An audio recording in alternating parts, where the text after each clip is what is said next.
안녕하세요. 오늘은 2025년 소그룹 공과 제17과 예수님의 섬김에 대해서 함께 나눠보도록 하겠습니다. 오늘 함께 나누실 하나님의 말씀은 요한복음 13장 4절에서 15절까지 말씀입니다. 영상을 잠시 멈추시고 성경을 펴셔서 하나님 말씀을 천천히 읽어보시기를 바랍니다. 네, 말씀을 다 읽어보셨으면 오늘의 내용을 함께 읽어보도록 하겠습니다. 대만에 핵무기를 만들던 명망 있는 과학자가 미국과 국제사회의 개입으로 핵무기 계획이 무효화된 것을 계기로 자신의 남은 인생을 고민하고 기도하던 때 하나님의 인도로 신학교 교수가 되었습니다.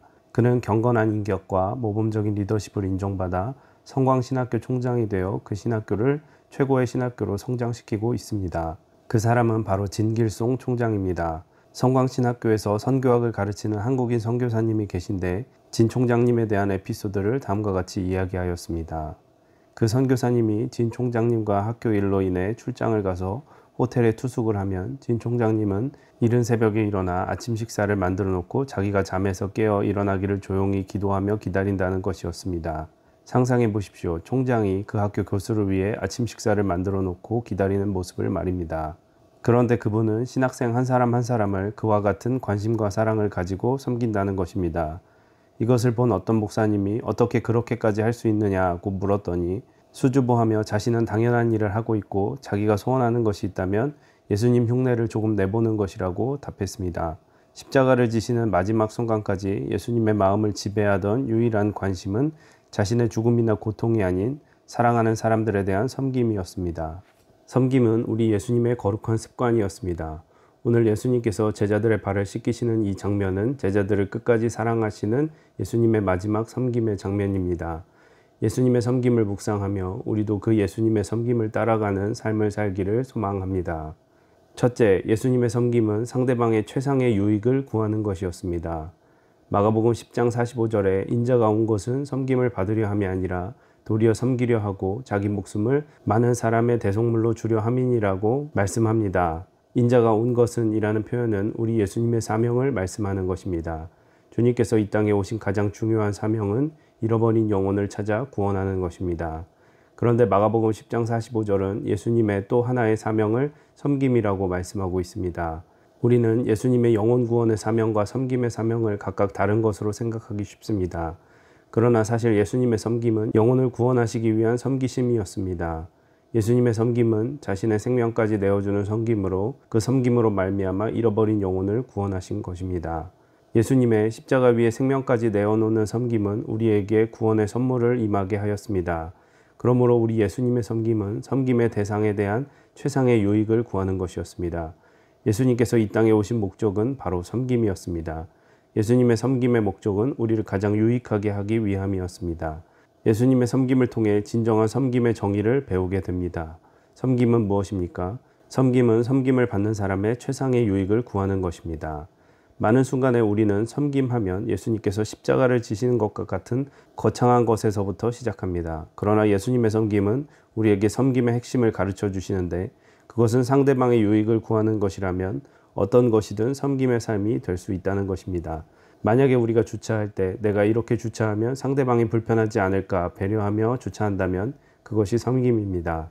짐을 들고 오는 분을 위해 문을 잡아주는 일, 교회에서 봉사할 때 남이 가장 꺼려하는 일을 자원하는 일, 거리에 떨어진 휴지를 줍는 아주 작은 일일지라도 상대방의 유익을 구하는 것이라면 그것이 섬김의 습관입니다. 예수님으로부터 섬김이란 상대방의 유익을 구하는 것이라는 것을 다시 배우게 됩니다. 둘째, 예수님의 섬김은 제자들을 위한 모델이었습니다. 오늘 본문 요한복음 13장에서 마치 예수님께서는 제자 중 누군가가 발 씻기는 섬김을 실천하기를 기다리고 계신 것 같아 보입니다. 일반적으로 발 씻는 일은 샌들을 신고 다니던 고대 팔레스타인 지역의 손님들에 대한 예의였습니다. 집문 곁에 물동이와 대야를 준비했다가 귀한 손님이 도착하면 그렇게 하는 것이 최선의 섬김이었습니다. 그런데 놀랍게도 어떤 제자도 이런 섬김에 신경을 쓰지 않았던 것으로 보입니다. 요한복음 13장 3절은 저녁 먹는 중이라는 표현으로 시작됩니다. 사실 발 씻는 일은 저녁 식사 전에 행해져야 할 일이었습니다. 아마도 예수님은 그때까지 제자들의 행동을 기다리고 계셨을지 모릅니다. 그러나 제자들 편에서 아무런 행동의 조짐이 없자 예수님은 마침내 저녁 드시던 자리에서 일어나셨습니다. 저녁 식사가 완전히 다 끝나지 않았을지 모르지만 예수님은 저녁 식사를 서둘러 마치시고 이 소중한 기회를 섬김을 가르치는 기회로 사용하셨습니다. 제자들의 발을 씻기신 이후에 비로소 마음에 담고 있었던 말씀을 해주셨습니다. 요한복음 13장 15절에 내가 너희에게 행한 것 같이 너희도 행하게 하려 하여 본을 보였노라고 말씀하셨습니다. 예수님의 섬김은 본이 되는 섬김이었습니다. 십자가의 죽음을 앞에 두고 어떻게 섬겨야 하는지 예수님께서는 친히 모범을 보이셨습니다. 우통을 벗으시고 허리에 수건을 동이시고 두 무릎을 꿇고 제자들의 발을 씻겼습니다. 바로 종의 자리까지 내려가신 우리 예수님의 섬김이십니다. 상대방의 최고의 유익을 구하는 섬김이었습니다. 바로 예수님의 섬김은 우리가 어떻게 살아가야 하는지 보여주는 본이었습니다. 그리스도인의 삶의 특징이 여러 가지가 있지만 그 중에 예수님의 습관을 따라 우리의 섬김의 삶, 상대방의 유익을 구하는 삶이 예수님의 흉내를 조금이라도 내는 삶입니다. 많은 사람들이 이기심으로 자기의 유익만을 구하는 이때 주님의 모델을 쫓아 우리가 만나는 사람의 가장 작은 유익이라도 구하는 섬김의 삶을 살아가기를 소원합니다. 지금 이 순간 우리가 우통을 벗어야 하는 일, 허리에 수건을 둘러야 하는 일, 두 무릎을 꿇어야 하는 섬김의 일은 무엇이겠습니까? 예수님의 모델을 따라 주님의 섬김을 지금 실천하십시오. 셋째, 예수님의 섬김은 우리를 향한 명령입니다. 요한복음 13장 13절에서 14절에 너희가 나를 선생이라 또는 주라 하니 너희 말이 옳도다. 내가 그러하다. 내가 주와 또는 선생이 되어 너희의 발을 씻었으니 너희도 서로 발을 씻어주는 것이 옳으니라고 말씀하셨습니다. 우리 예수님의 섬김은 단순한 모범을 넘어서는 우리를 향한 명령입니다. 섬김은 우리의 선택이 아니라 명령입니다. 섬김은 해도 좋고 안 해도 좋은 일이 아니라 하지 않으면 안 될 우리를 향한 주님의 명령입니다. 우리는 과연 우리가 살아가는 삶의 자리에서 섬김의 삶을 살아가고 있습니까?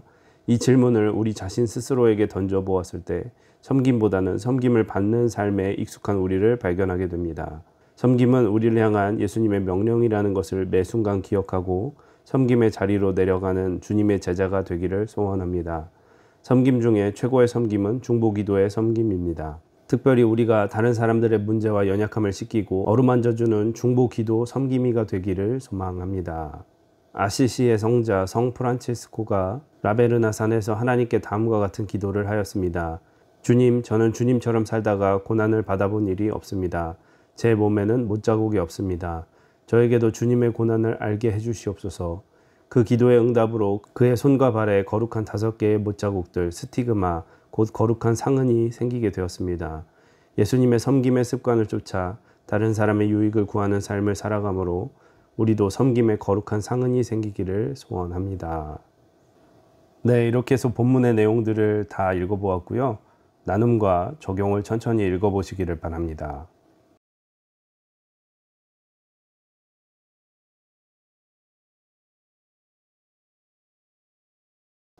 나눔과 적용을 다 읽어보셨으면 오늘 주님께서 주신 마음을 붙잡고 기도하시고 또 교회에 여러 중보 기도를 하신 후에 마치시면 되겠습니다. 고생 많으셨습니다. 감사합니다.